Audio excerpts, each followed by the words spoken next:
Hello beautiful people, it's Dr. Ahmed. We're back again with another video. Today we're going to be talking all about dermal filler myths. These are actually ones that you guys have sent me over the last few weeks. Before we jump in, as always guys, give us a thumbs up, subscribe, and please, if you've got any myths in mind, leave them in the comments down below.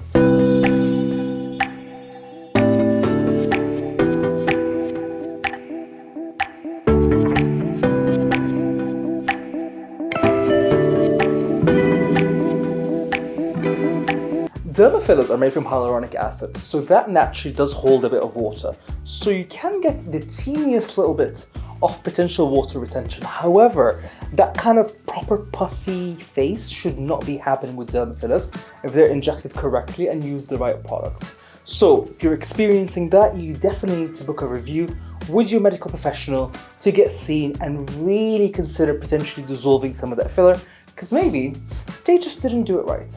Cheek dermal fillers are probably one of the most popular treatments that I do in my clinic. A lot of patients come in thinking that doing the teeniest little bit of cheek filler there to lift this area will reduce the jowling. Because you think of cheek filler essentially as a facelift or a mini facelift. That's just not the reality of it. If you think about it, you need to inject ungodly amount of dermal fillers in the cheek area to create enough tension that it will lift the jowl or the pre-jowl. What I usually suggest is camouflaging the area, the jowl area, by injecting a little bit in the chin, a little bit in the marionette, and then a little bit in the angle of the jaw to create two anchor points to help camouflage and tighten that jawline and the jowl to give you a nicer, sharper, smoother lower half of the face. Dermal fillers are not permanent. Well, the ones that we use in clinic are usually made from hyaluronic acid. So these will naturally break down in your body after months to years, and you will just excrete it, i.e. get it out of your body naturally. So no, they are not permanent. However, they might be staying in your body for a little bit longer than you think. Because people assume that after say 6 months, lip fillers are all gone. That's not the reality. They might last for a little bit longer, but they will go. I'm tempted to say Exhibit A here and just be like, clearly they do not look fake, but we know that dermal fillers, if they're done correctly, they look very, very natural. To be honest with you, probably some of your favorite celebrities and actors and so on that you see on TV have been through our clinics over the years and got a little something and they look very natural. No one can tell. They just look like themselves, but better. The concept of dermal filler migration has been such a popular thing that I discuss in clinic with a lot of patients because everyone is worried about migration because I think it's such a trend on social media. Migration does not always happen. I actually think it's probably between 5 and 10%. And it's also associated with more cheaper dermal filler products and with poor injecting techniques. So no, it is not normal. So this is probably something that a lot of people ask when they're trying to haggle when it comes to the price in clinic. They're saying, well, that lady down the street in my hair salon is injecting lip fillers for 80 quid. Why is a clinic, asking for 400 pounds? Well, the products used are very different.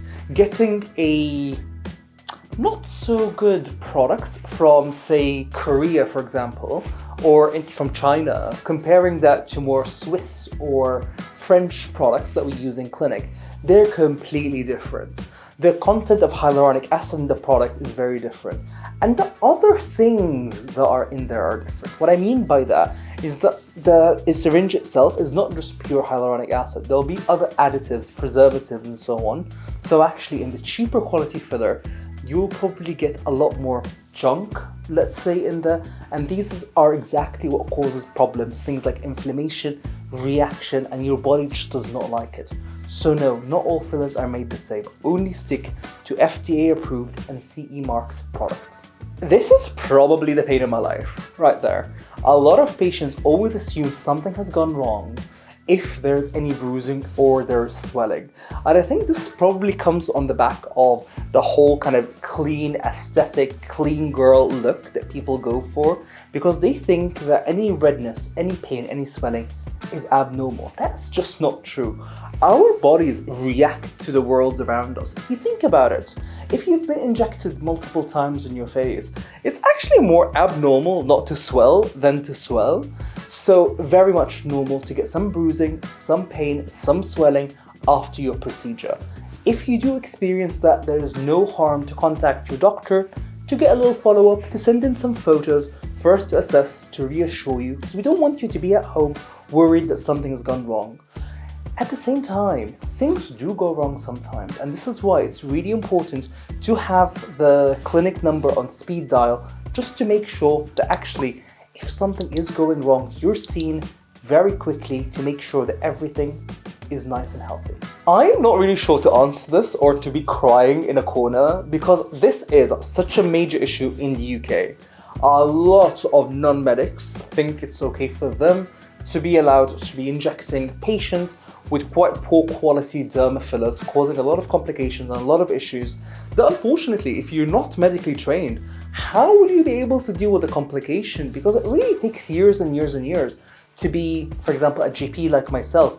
Probably took me about 14, maybe 15 years to get to where I am today. So being able to just have a half-a-day course and then be allowed to inject all these treatments that can cause blindness if not done correctly, it's absolutely not okay. So very much not a fan of non-medics injecting dermal fillers. You should treat getting any treatment, injectable treatment, as if you've had surgery. Essentially, what we're doing is creating these little microscopic holes through your skin using a needle, right? So that's essentially injecting. So if you're applying makeup on top of that, makeup is dirty. It's full of fungi, it's full of bacteria, a lot of nasty things in there. If you're applying it on a wound, essentially, you're basically introducing that bacteria in there and making yourself more susceptible for an infection, which can actually be really serious. If you think about it, causing facial infections can spread into other areas of your body as well. So, very much not a fan of applying makeup after a treatment. I know things might look a little bit funny after, you might be a bit bruised, a bit swollen, but honestly, facing the world with a bruise is better than having an infection in your face. I get asked this a lot by patients. I think people assume if you get filler done, you just somehow stretch and stretch and stretch the lips. If you think about it, our skin is an organ, it's actually our biggest organ, and it's made to stretch. Think about pregnancy. So actually, getting lip filler done, I mean, we're only injecting 1 mil here, 1 mil there, is not gonna permanently stretch your skin. Our skin can bounce back, no problem. Hopefully you guys enjoyed today's video. If you did, please give us a thumbs up, subscribe, and if you've got any other myths that I've not reacted to, please drop them in the comments below. And also guys, follow us on all other social media platforms. Thank you so much for watching, and I'll see you soon. Dealing with a complication could be very stressful. And if you don't... Ooh. I think I just died. Can we assess this complication and deal with it? No, I think I'm having a complication myself. Help!